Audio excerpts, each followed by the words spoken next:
Nos treinos, a disputa pela pole foi das mais acirradas. Apesar de Lauda estar ditando o ritmo, seu Ferrari estava visivelmente desequilibrado. Os dois Tyrrell de Depailler e Scheckter estavam muito próximos, rodando redondos e correndo quase na mesma velocidade do carro do campeão. Mario Andretti havia voltado de Indianápolis e estava muito à vontade a bordo do Lotus 77, cuja performance melhorava a cada prova. O Marshall de Peterson também estava bem ajustado e ele estava motivado porque corria em casa. No final dos treinos, o grid era completamente diferente do que todos esperavam. George Scheckter estava na pole, com Mario Andretti ao seu lado. Chris Amon, apesar de seu acidente na Bélgica, estava na segunda fila com Ensign. Ao seu lado largaria Patrick Depailler, no segundo dos Tyrrell, de 6 rodas. Na terceira fila aparecia Nick Lauda e Gunnar Nilsson, este no segundo Lotus 77. O dia da corrida amanheceu nublado, mas a pista estava seca. Na luz verde, Andretti partiu como um foguete, seguido por Scheckter, Depailler, Amon, Nilsson e Lauda. No boxe da Lotus, porém, os ânimos esquentaram quando eles foram informados de que Andretti seria punido com 1 minuto por ter queimado a largada. A equipe avisou Andretti que pisou fundo, tentando descontar a diferença. Scheckter e Depailler, porém, corriam no ritmo mais calmo, defendendo sem maiores problemas o segundo e terceiro lugares. A corrida logo virou uma procissão. Se alguém tivesse que ter azar, teria que ser Chris Amon. Seus dias na Ferrari não tinham sido bons. A marcha havia sido uma decepção. A Tyrrell também. E agora ele teria mais um violento acidente, causado desta vez pela quebra do eixo de direção do Ensign. O neozelandês atravessou 2 fileiras de telas de proteção e bateu no guardrail, destruindo completamente o carro. O pobre Amon saiu do cockpit com as pernas machucadas e em choque, a segunda quebra seguida do carro, tendo destruído de vez sua autoconfiança. Na 40ª volta, o motor de Andretti começou a perder potência e sua vantagem sobre Scheckter diminuiu drasticamente. Quando o sul-africano colou no americano, o motor Ford do Lotus explodiu numa nuvem de fumaça branca. Os Tyrrell de Scheckter e Depailler assumiram as 2 primeiras posições e controlaram a corrida dali em diante, com Scheckter cruzando a linha de chegada 20 segundos à frente de seu companheiro de equipe. Lauda chegou em terceiro, Laffite em quarto e Hunt em quinto, mesmo com um carro muito mal equilibrado. Regazzoni só conseguiu um modesto 6º lugar no outro Ferrari. A McLaren havia alterado o layout de seu carro no esforço para corrigir a falha detectada na Espanha, mas as mudanças estragaram o bom equilíbrio do carro. Numa tentativa de resolver o problema, os engenheiros voltaram aos ajustes feitos antes do Grande Prêmio da Espanha e os McLaren voltaram a ser competitivos. Was one of the problems I had with McLaren was trying to persuade them to do anything, because I straight away said to them, look, this is not 3/8 of an inch on the rear track that's screwing the car up. Something fundamental has changed. So why don't we put it back to exactly how it was for Spain, except to be within the width limits? And it took me until, I believe, either before the French Grand Prix or I think it was after first practice, after the Friday, still struggling disastrously, that finally I persuaded them they did it overnight and we stuck it straight on the pole. But I'm not clear. But anyway, we lost Belgium, Monte Carlo and Sweden as a result of that, which was extremely crucial to the championship because we were totally uncompetitive. And Lauda was winning, yeah, while you were off the pace. That's right. I probably the best driver, my best driver that year was in Sweden when I finished 5th, miles behind, but in a very undrivable car. And of course, you know, with hindsight, that was absolutely crucial to winning the championship because it got me 2 points and I won by 1. Provando estar certo, Hunt marcou a pole position em Paul Ricard, derrotando Lauda, Depailler, Regazzoni, Paty e Peterson. O dia da corrida amanheceu ensolarado e 27 carros alinharam no grid. Na luz verde, Hunt partiu bem, mas Lauda largou ainda melhor e assumiu a liderança, seguido por Hunt, Regazzoni e Depailler. Hunt ficou preso entre os 2 Ferrari. E aos poucos o líder começou a se distanciar, abrindo 7 segundos de vantagem. Tudo levava a crer que o Grande Prêmio seria mais um passeio da Ferrari. Mas na 9ª volta o motor de Lauda quebrou, travando as rodas do Ferrari em plena reta. O austríaco precisou usar toda a sua perícia para evitar uma violenta saída de pista, sofrendo em seguida o dissabor de ter que assistir ao duelo entre Hunt e Regazzoni pela liderança da prova. Na 18ª volta, o mau dia da Ferrari virou um pesadelo quando o motor de Regazzoni também quebrou, fazendo o suíço rodar e atravessar as telas de proteção.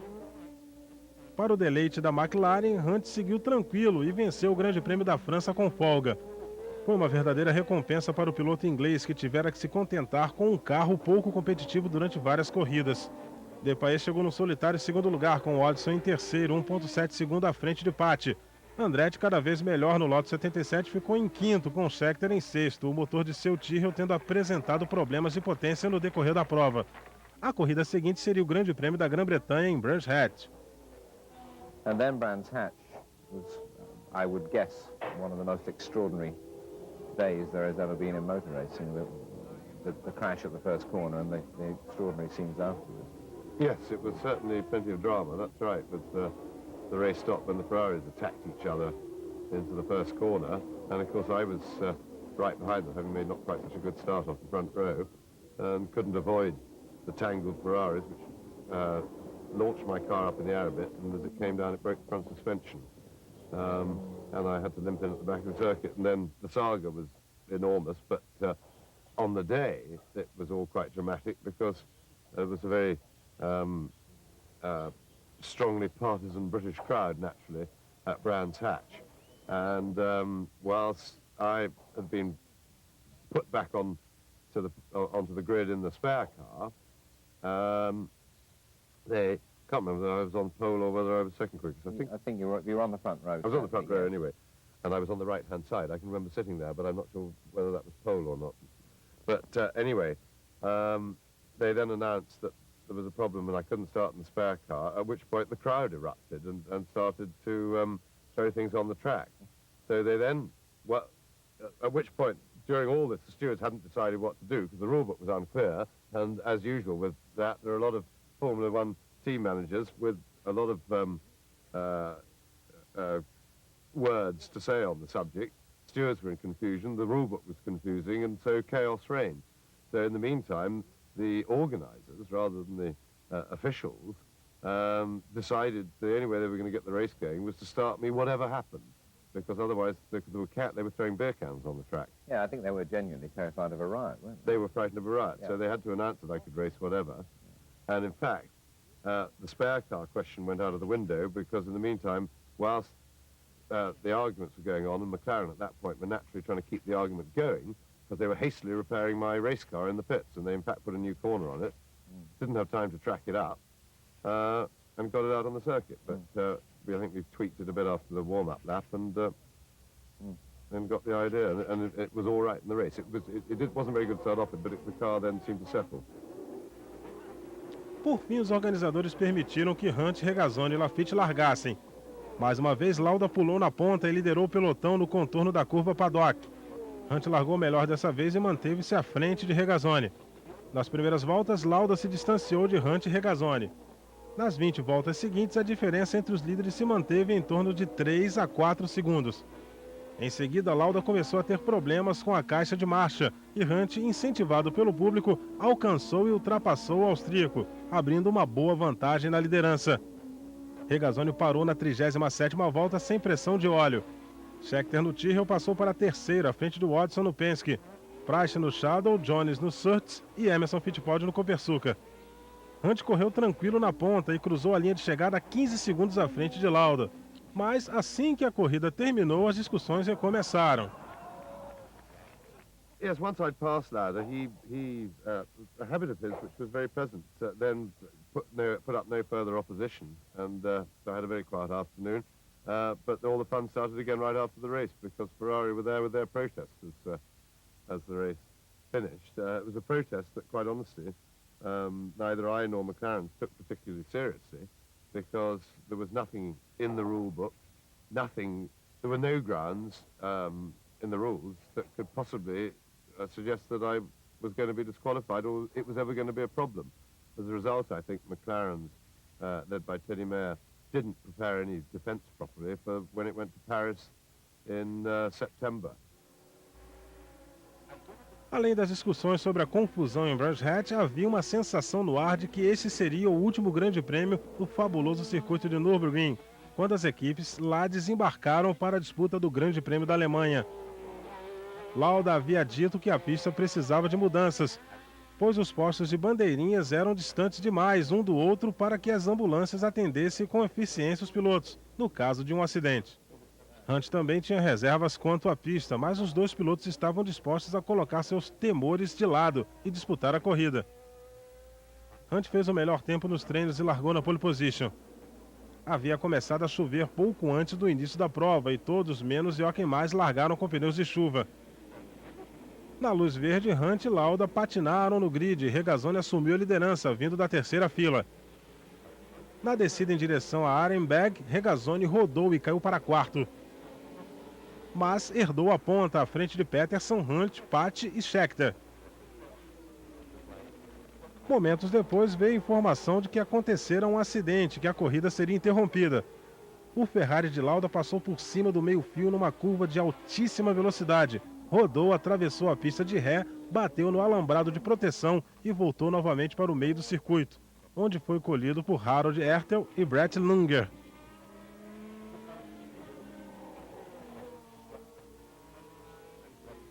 I can't remember the accident at all because I lost about 1 hour of my life there. I can't remember anything. And I don't even know what happened because I just understood everything about 1 hour after the accident. And then in Germany, Lauda had his dreadful accident.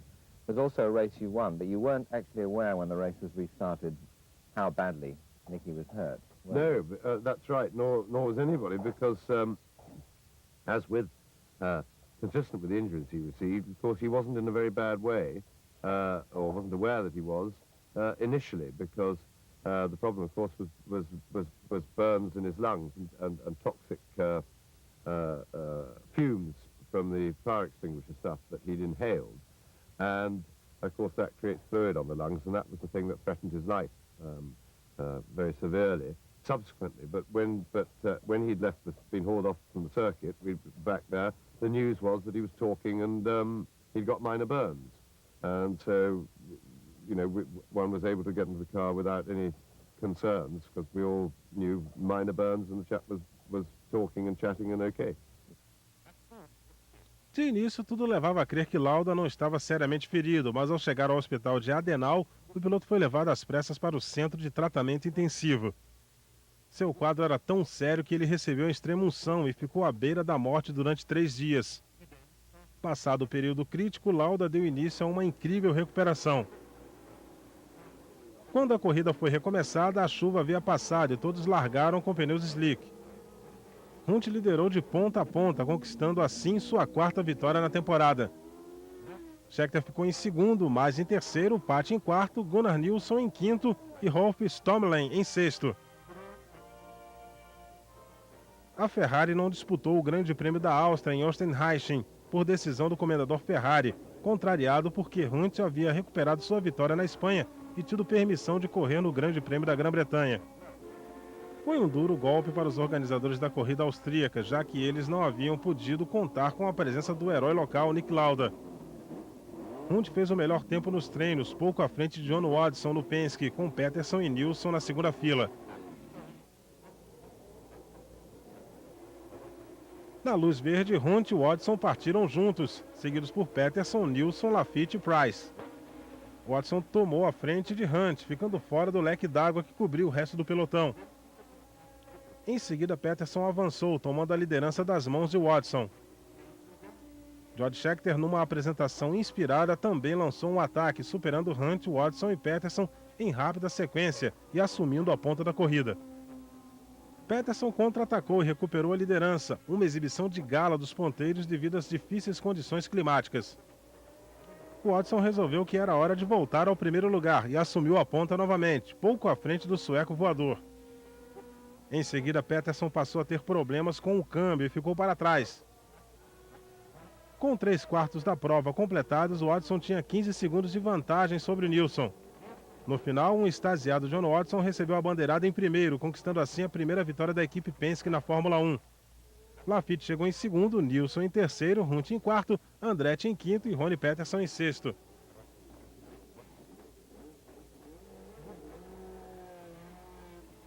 Ao chegarem a Zandvoort para o Grande Prêmio da Holanda, os pilotos receberam a boa notícia de que Nick Lauda estava em plena recuperação. As boas novas incentivaram a Ferrari a levar 2 carros para a corrida, permitindo que Clay Regazzoni escolhesse aquele que mais lhe agradasse. Ronnie Peterson conquistou a pole position um pouco à frente de James Hunt. Price e Watson ficaram na segunda fila, com Regazzoni e Andretti na terceira.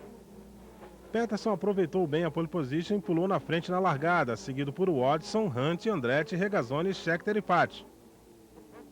Peterson logo descobriu que seu carro tinha problemas de equilíbrio e foi alcançado por Watson. O piloto da Penske, incentivado por sua vitória na Áustria, passou a travar um intenso duelo com Peterson.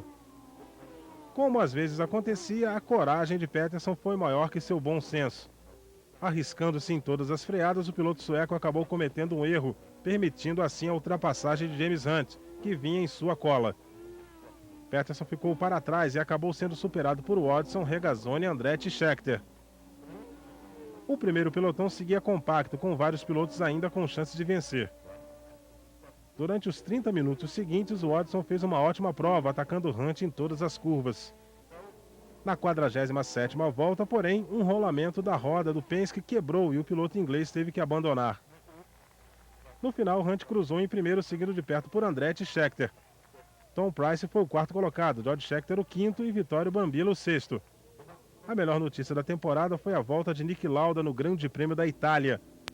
A única prova visível do acidente em Nürburgring eram as cicatrizes e queimaduras no rosto do piloto. O austríaco sofreu algumas cirurgias plásticas, mas ele pouco parecia se importar com sua nova aparência. A equipe Ferrari tinha agora pilotos de sobra. Por algum motivo pessoal, Enzo Ferrari tinha o hábito de incentivar a disputa entre pilotos, não satisfeito em competir somente contra outros carros. Ele tinha contratado Carlos Reutemann, que havia pago para rescindir seu contrato com a Brabham.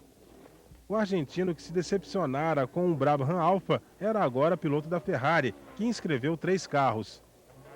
A Ferrari também deixou claro que Regazzoni não teria um lugar na equipe no final da temporada, o que deixou o suíço furioso. Então, o que fora por um tempo uma equipe feliz voltava a ser a velha Ferrari. Durante os treinos para o Grande Prêmio da Itália, os italianos cometeram outro erro.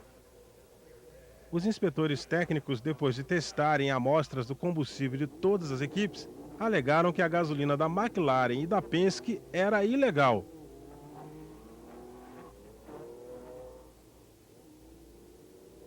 They disqualified my fuel, which was perfectly legal, even the reading that they announced. They hadn't read the rule book. It was what they announced was within the rules.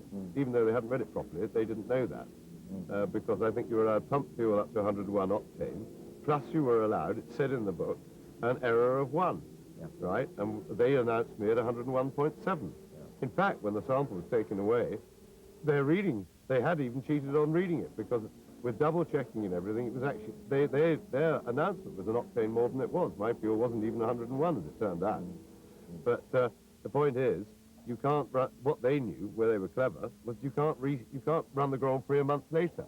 And by putting me on the back of the grid, you know, the argument could only be sorted out later with more tests and a discussion of the rule book, because we appealed. We couldn't discuss it further there, so I was stuffed out of the race. A largada da corrida foi confusa, mas Scheckter chegou à primeira chicane na liderança, seguido por Laffite. Logo atrás vinha Paty, Depailler, Peterson, Reutemann e Regazzoni. Resolvidas as primeiras posições, a prova se transformou numa clássica corrida no estilo de Monza, com 7 carros correndo colados e brigando pela ponta. Aos poucos, Peterson foi abrindo caminho até tomar a vice-liderança. Scheckter manteve a ponta por um tempo, mas acabou cedendo a posição para o sueco. Nesse meio tempo, Hunt rodou e abandonou a corrida. Depailler começou a pressionar os líderes, mas teve problemas de motor e acabou ficando para trás. Pouco depois, Scheckter teve o mesmo problema. Com isto, Regazzoni e Laffite tiveram pista livre para ir à caça de Peterson, mas o sueco voador manteve uma vantagem de 2 segundos sobre os dois e venceu a corrida. A vitória de Peterson foi muito comemorada, mas o grande nome da corrida foi Nick Lauda. O austríaco chegou em quarto, sendo aplaudido de pé pelo público por sua coragem. Apesar de ter problemas de pressão de óleo no final da corrida e do desconforto de um sangramento nas queimaduras mal cicatrizadas, Lauda saiu da Itália com 5 pontos de vantagem sobre Hunt do campeonato de pilotos. O período entre o Grande Prêmio da Itália e o Grande Prêmio do Canadá não foi feliz para James Hunt. Ele soube que a FIA havia desconsiderado sua vitória em Brands Hatch. Após o cancelamento da corrida de 75, o Grande Prêmio do Canadá voltou a ser disputado em Mosport Park. Hunt estava em forma novamente, conquistou a pole position à frente de Peterson, Brambilla, Depailler, Andretti e Nick Lauda. Na luz verde, Hunt e Peterson largaram sem problemas e na primeira curva a ordem era Peterson, Hunt e Brambilla. Na segunda volta, Peterson e Hunt continuavam colados, mas Depailler e Andretti haviam ultrapassado Brambilla. Na nona volta, Hunt superou Peterson, cujos pneus estavam se desgastando rapidamente. Hunt se distanciou durante 10 voltas, até que Depailler superou Peterson e voou para cima do inglês. Hunt e Depailler passaram a brigar pela liderança e o duelo durou a corrida inteira, os dois correndo a poucos segundos um do outro. Andretti vinha em terceiro, seguido por Scheckter, com mais em quinto e Regazzoni em sexto. Portanto, Hunt venceu a prova 6 segundos à frente de Depailler no Tyrrell. Com essa vitória, Hunt ficava 8 pontos atrás de Nick Lauda no campeonato. Faltando 2 corridas para o final da temporada, o inglês tinha ótimas chances de ficar com o título. Nos treinos para o Grande Prêmio dos Estados Unidos, James Hunt manteve a pressão sobre Lauda, marcando a pole position. Mais uma vez, Scheckter largaria em segundo, à frente de Peterson, Brambilla e Lauda e Stuck. Na largada, Scheckter pulou na ponta, seguido por Hunt. Atrás deles vinha Brambilla, Peterson e Lauda. O sul-africano manteve a liderança e Hunt deixou os dois marchos para trás. Lauda acabou superado por Peterson e Brambilla e partiu atrás de Hunt. Scheckter corria 2 ou 3 segundos à frente do piloto da McLaren, que se aproximou do Tyrrell e o superou na 37ª volta. Scheckter não se deu por vencido e recuperou a liderança, mas Hunt o superou novamente e abriu 8 segundos de vantagem. No final, o piloto da McLaren recebeu a bandeirada em primeiro, vencendo assim sua 6ª corrida na temporada. Scheckter cruzou em segundo, mas Nick Lauda surpreendeu novamente, chegando em terceiro, com um carro muito desequilibrado. Jochen Mass foi o quarto, Hans Stuck o quinto e John Watson o sexto.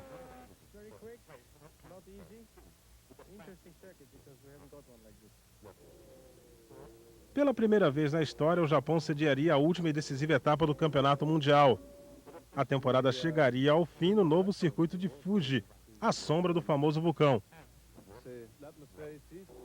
Lauda começou o fim de semana 3 pontos à frente de Hunt e estava em razoável forma física.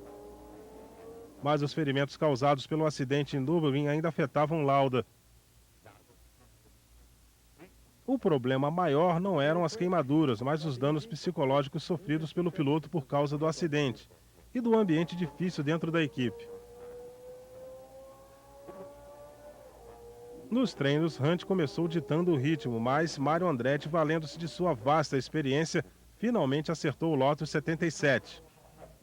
Com o carro funcionando a contento, o americano conquistou a pole position, batendo o tempo de Hunt por 3 centésimos de segundo. Lauda foi o terceiro mais rápido, 0,28 segundos atrás, com John Watson em quarto.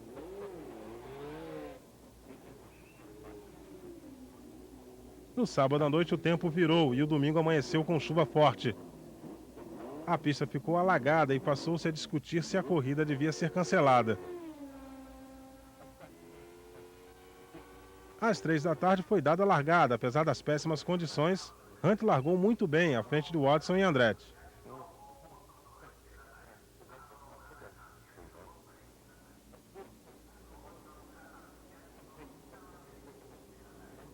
Por causa do spray, porém, os pilotos mal conseguiram ver a pista. Hunt se distanciou de Watson e Andretti, mas Lauda vinha pilotando com muita cautela e foi ultrapassado por quase todos os concorrentes. O piloto austríaco, um homem sob enorme pressão física e mental, decidiu que as condições da pista, onde a visibilidade era quase nula, eram perigosas demais para continuar.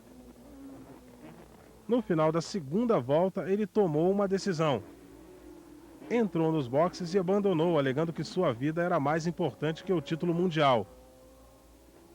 O abandono de Lauda deixou Hunt em ótimas condições de vencer o campeonato.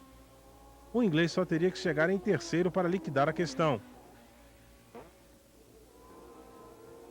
Hunt, porém, estava disposto a ganhar e acelerou forte até a 62ª volta, quando ele teve que tirar o pé devido a um problema com os pneus. Depailler assumiu a liderança, mas foi logo ultrapassado por Andretti, com o Lotus. Na 68ª volta, Hunt finalmente parou nos boxes e trocou 4 pneus. O inglês voltou à prova atrás de Andretti, Regazzoni, Jones e Depailler, achando que havia perdido sua chance de ganhar o título. O que Hunt não sabia, porém, é que Regazzoni e Jones também tinham problemas. Pouco depois, o piloto da McLaren já estava em terceiro, atrás de Andretti e Depailler. O boxe tentou avisar o piloto, mas ele não acreditou na placa mostrada por eles. Andretti recebeu a bandeirada no final da corrida. The pit signals that I got were not consistent, right? By the end of the race, they'd got, from their lap chart, what turned out to be correct. But 3 laps before the end of the race, they were giving me a complete jumble of signals, and then suddenly it said 4th, which I probably was at the time because I passed somebody else to finish 3rd, right? But with their track record for handling things in a crisis and a panic, I wasn't prepared to believe McLaren's and their lap charts, and because I'd had too many disappointments already that year with things happening after the race. So, and I basically didn't fully accept that I was world champion because everything happened very quickly. It was dark when the race ended, or it was half dark. By the time they'd finished the presentation on the podium, it was dark, right? And then it was the press conference.